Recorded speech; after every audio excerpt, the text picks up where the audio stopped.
Okay, so imagine a company that just grew its revenue by a staggering 142% year over year. I mean, that is a massive number. Right. And not only that, but they've finally crossed this huge profitability milestone for the very first time. Like if you see those numbers on a screen, you assume the stock is just skyrocketing. You assume the champagne is popping in the boardroom, yeah. Exactly.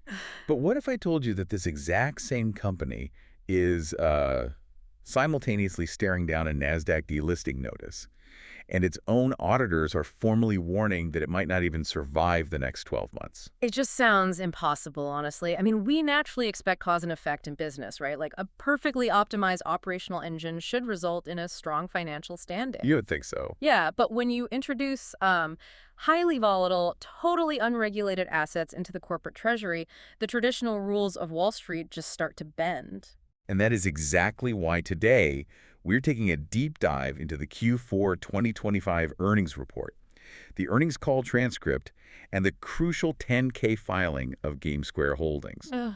They trade under the ticker symbol GAME. It's a fascinating one. It really is. Our mission for you today is to decode this totally bizarre corporate paradox. We are going to explore how GameSquare pivoted away from being, a traditional esports team to basically becoming the infrastructure of the creator economy. Right. And at the same time, we're going to unpack why they are running this highly unconventional multi-million-dollar cryptocurrency treasury on the side, like using NFTs and Ethereum to buy back their own stock. Yeah, and for anyone trying to navigate the modern corporate landscape, I mean, this case study is essential. It highlights this growing trend where operational success is just completely overshadowed by balance sheet mechanics. Absolutely. If you're an investor or just someone who's, fascinated by digital media, GameSquare is a masterclass in why reading the glossy earnings press release is just never enough. Oh, never. The real story, and, well, the real risk, is always buried deep in the 10K risk factors. So to understand how GameSquare found itself in this dual reality, Yeah. we really have to look back at the brutal corporate surgery they performed throughout 2025. They didn't just tweak their business model. They fundamentally gutted it to stop bleeding cash. Yeah, and the primary target of that surgery was a division called Frankly Media. They wound it down completely, alongside divesting their remaining stake in Phase Media. Gotcha. Now, Frankly Media was a legacy programmatic ad provider. And for those unfamiliar, programmatic advertising is essentially the automated buying and selling of digital ad space. Right. It relies heavily on middleman fees and just a massive, massive volume of impressions. And the mechanism there is notoriously brutal, right? You are basically fighting a race to the bottom for like fractions of a penny on every ad view. You don't actually own the content. You're just facilitating the billboard space. And with all these privacy changes making it harder to track users, the margins on programmatic ads have just been collapsing. So frankly, media was burning cash because the fundamental architecture of that industry is kind of broken for smaller players. It really is. I mean, think of it like a house with a massive, catastrophic leak in the plumbing. The water pressure is your cash flow. Frankly, media was just this burst pipe in the basement, draining the pressure so severely that the rest of the house couldn't even function. That's a great way to put it. Yeah, so GameSquare had to come in, cap that pipe, tear out the flooded basement, and basically install a modern high-pressure system instead. And, the financial results of that plumbing job are undeniable. By removing those low-margin, cash-burning segments, their Q4 2025 total revenue hit $18.5 million. Wow. But the revenue growth isn't even the most impressive part here. Their gross margins expanded by nearly 20 percentage points. That is huge. It is. They hit 45.9%. And the ultimate validation of the strategy was hitting a positive adjusted EBITDA of $1.7 million. Okay, I always like to clarify adjusted EBITDA for our listeners because it sounds like, dry accounting jargon. Oh, totally. But it's actually just a way to measure the core profitability of the day-to-day business. It strips out the noise of taxes, debt interest, and those one-time restructuring costs. Right, exactly. So turning a positive EBITDA means their actual everyday operations are finally making money. Yes. And the strategy driving those operations is what their CEO, Justin Kenna, calls a land and expand model. They aren't just selling banner ads anymore. They are hooking massive enterprise clients. I mean, brands like Lego, Paramount, TurboTax, the Dallas Cowboys. Huge names. Massive. And they hook them by offering highly specific data and tech services first. This is the land phase. You provide measurable, undeniable data analytics to prove your worth to the brand. Right. And once the brand is comfortable and, trust your data, you expand, you upsell them. Exactly. GameSquare pivots from just providing the analytics to saying, hey, since we know exactly who your audience is, why don't you let us run your entire creative media campaign? Yeah, we can do it all. Exactly. We have the talent, we have the production studio, we can make the actual YouTube videos and TikToks. They are capturing the entire value chain, from the raw data analysis all the way to the final published content. But to pull off a transformation of that scale, they needed a clean slate financially. So they went out and raised $85 million in capital. Wow. And management used that massive injection to essentially eliminate their corporate debt. So they emerged from 2025 with what they claim is the strongest balance sheet in their history, free of the old debt and free of the old cash-burning divisions. So the house is fixed, the pipes are sealed, and the debt is paid off. Mm-hmm. But an empty house doesn't generate revenue. They had to furnish this new creator economy infrastructure. Right. And the way they did that reveals a really fascinating tension at the heart of digital media today. They made two massive acquisitions, Click Management and TubeBuddy. And these two companies, they really represent the two opposing forces of the modern internet. Click Management represents the human element. It's an Australian-founded talent agency that is aggressively expanding in the U.S. Okay. And the scale of the human attention they control is just staggering. Click brought GameSquare 85 active talents with a combined 123 million YouTube subscribers. That's incredible. To put the viewership in perspective, in the single month of March 2026 alone, Click creators generated 548 million views across YouTube. Over 500 million views in 30 days? Mm-hmm. I mean, the human charisma is clearly there. But, if I'm putting on my skeptic's hat for a second, human talent is incredibly fragile. Oh, absolutely. A creator gets burned out, or they get caught in some controversy and canceled, or maybe their specific style of video just falls out of favor with the mysterious YouTube algorithm. Trying to build a scalable, predictable public company purely on the backs of unpredictable human creators seems like a wildly dangerous bet. Your skepticism is entirely justified, and it points directly to the genius of the TubeBuddy acquisition, because GameSquare knows human talent is volatile. Right. TubeBuddy is the technological counterweight designed to de-risk that volatility. They acquired it from Ben Labs in an all-stock deal, and TubeBuddy is pure software. It provides AI-powered search engine optimization, workflow analytics, and productivity tools specifically built for digital creators. Let's actually look at the mechanism of how TubeBuddy works, because it's not just a fancy analytics dashboard, right? Yeah. It's actively shaping the content. Exactly. TubeBuddy uses AI to A/B test video thumbnails before a human even clicks publish. It analyzes millions of data points to tell a creator exactly which keywords will trigger the algorithm, how long the video should be, and what topics are trending in real time. It basically takes the guesswork out of going viral. And the margins on that kind of software are a dream for any media company. In 2025, TubeBuddy generated $10.2 million in revenue. But because it's a software as a service product without the massive overhead of, managing human divas, it boasts over 88% gross margins and a 30% EBITDA margin. Wow. So you have the chaotic, high-volume energy of the Click creators generating 500 million views, and you feed all of that raw attention through the highly disciplined, high-margin AI engine of TubeBuddy. Precisely. You're using the software to guarantee the humans stay relevant, and when you blend those two models together, the financial picture gets even brighter. Right? Oh, yeah. The earnings report shows that if you add TubeBuddy's pro forma numbers into the mix, GameSquare's Q4 adjusted EBITDA jumps from $1.7 million to $2.3 million. So it's like a perfectly hedged media ecosystem. The technology optimizes the human, and the human monetizes the technology. If you start reading the corporate filings right here, you would assume GameSquare is the most exciting media play on the market.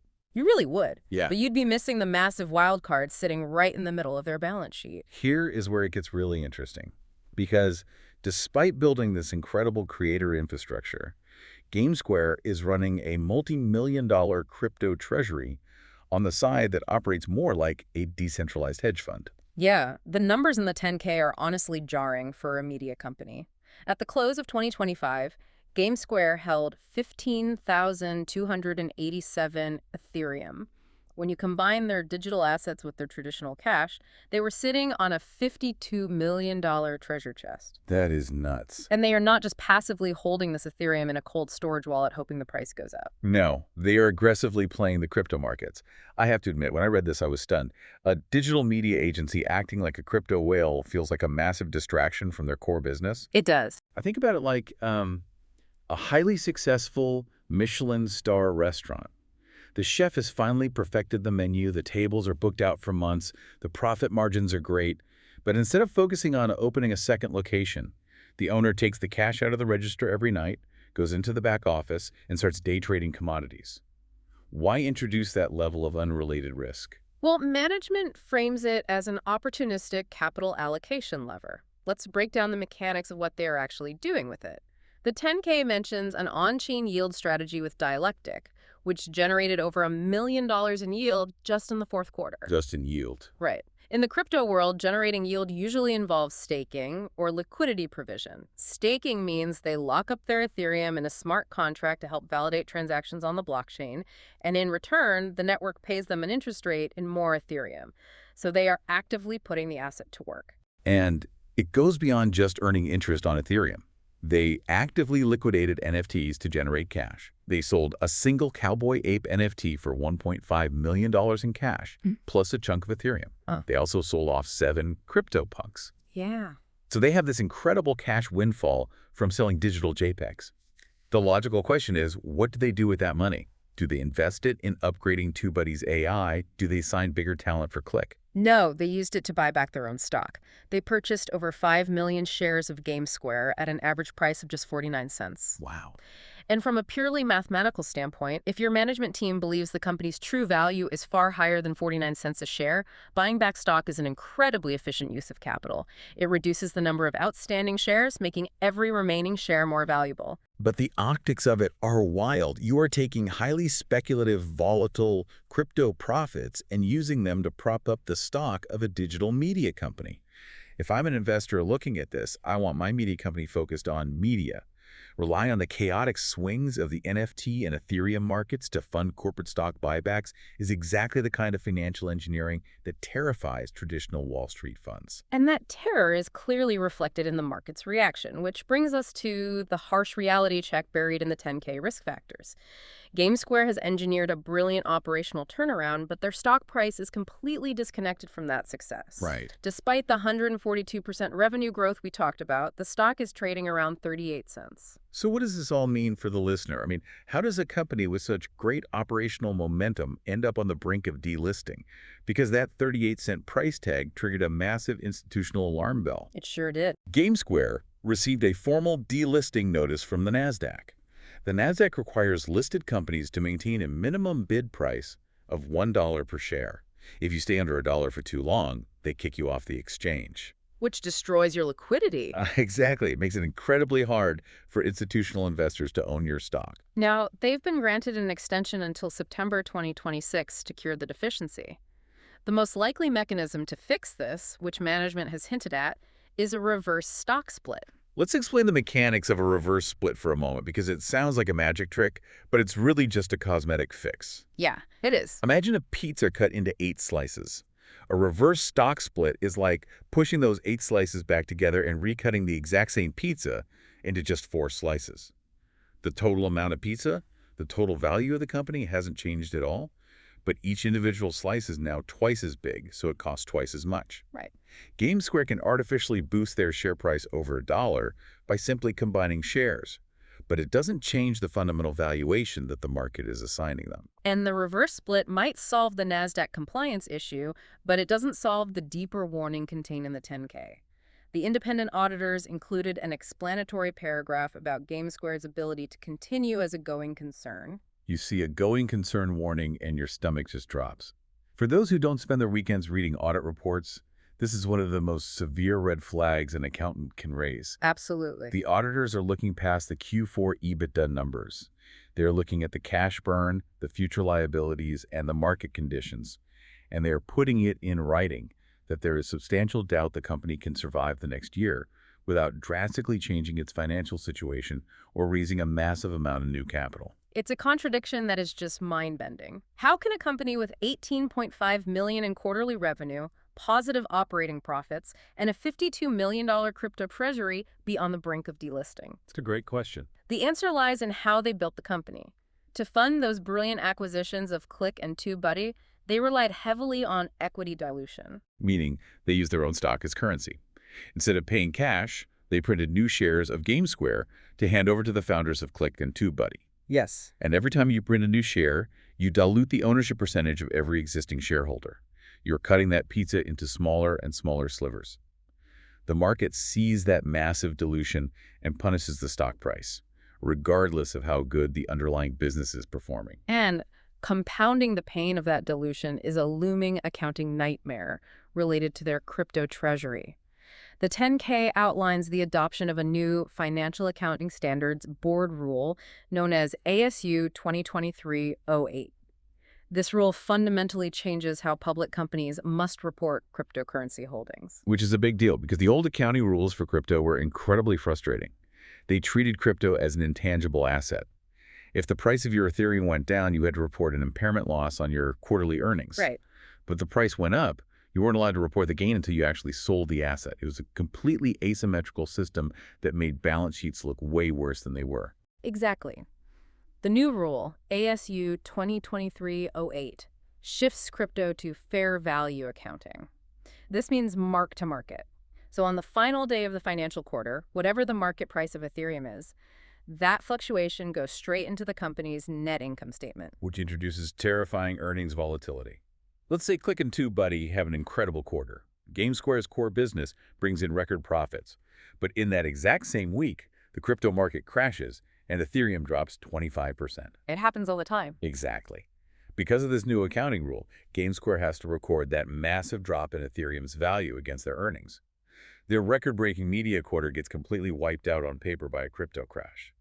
Traditional Wall Street investors despise unpredictable earnings. They want steady, predictable growth, not a balance sheet tethered to a digital roller coaster. And the volatility is just one half of the crypto threat. The other half is a regulatory trap hiding in plain sight, specifically related to the Investment Company Act of 1940. This might be the most fascinating legal nuance in the entire document.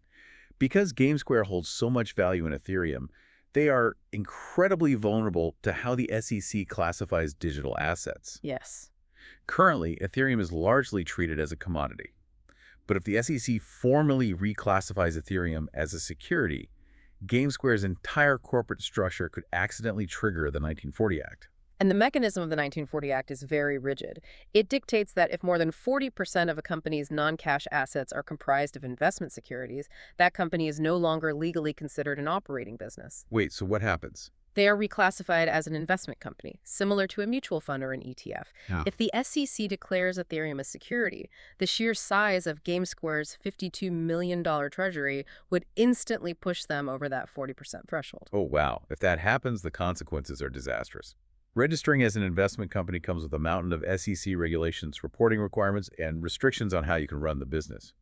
A digital media agency simply cannot function under the legal framework of a mutual fund. They'd be paralyzed. Totally paralyzed. To avoid being choked to death by compliance, GameSquare would be forced to immediately liquidate their Ethereum holdings at whatever the current market price is, just to get their security assets back under the 40% limit. It is literally a regulatory sword of Damocles hanging over their balance sheet. It really is. And the duality of GameSquare is what makes it such a compelling case study. The operational turnaround is genuinely brilliant. Shedding the legacy programmatic ad business to buy high-margin AI software and top-tier human talent is exactly how you build the infrastructure of the modern creator economy. They have figured out how to own the entire value chain. But they shackled that brilliant business model to a highly risky capital strategy. They diluted their shareholders to buy the technology, and they tethered their balance sheet to a volatile, heavily scrutinized crypto asset. It proves that you can have the best engine in the industry, but if the chassis of the car is built out of highly combustible materials, the market is going to be terrified to take a ride. Exactly. You absolutely have to read the 10K risk factors to see the whole picture. The financial engineering is definitely the most immediate risk, but as we look at what they are building operationally, there's a deeper, almost philosophical tension at the core of their new business model. That's a great point. Before we wrap up this deep dive, I want to leave you with one final thought to mull over. Something that isn't explicitly spelled out as a financial risk by the auditors, but is hiding right there in the friction between their two big acquisitions: the human creators at Click and the AI software at TubeBuddy. We are looking at a collision between unpredictable human charm and ruthless machine optimization. GameSquare is betting everything on the synergy between the two. They are using AI tools like TubeBuddy to direct human talent to make exactly the content that the algorithm demands. The software dictates the keywords, the video length, the visual triggers in the thumbnail. It tells the creator exactly what to do to capture human attention. And the underlying assumption is that the technology serves the creator. But as these productivity tools become more advanced at predicting human psychology and dictating exactly what content gets views, the power dynamic shifts. That is the ultimate question for you to consider. Does the vibrant, chaotic, highly personal creator economy eventually lose its human authenticity? It's a scary thought. It is. Are we moving toward a future where our favorite human creators are no longer independent artists, but essentially just meat puppets acting out the SEO scripts generated by AI tools like TubeBuddy? If the software guarantees the revenue and the humans just follow the software's instructions, how long until the creator economy just becomes a machine optimizing itself? It really forces you to rethink the nature of the content you consume every day. I mean, are you watching a human's creative vision, or are you just watching an algorithm's perfectly executed A/B test? It really does make you look at your YouTube feed a little differently. Well, the next time you see a company boasting about triple-digit growth and record profits, while their stock price sits at 38 cents, remember the sinking house. Sometimes the renovations are brilliant, but you still have to inspect the plumbing in the basement. Thanks for joining us on this deep dive. Keep asking questions, keep reading the 10Ks, and we'll catch you next time.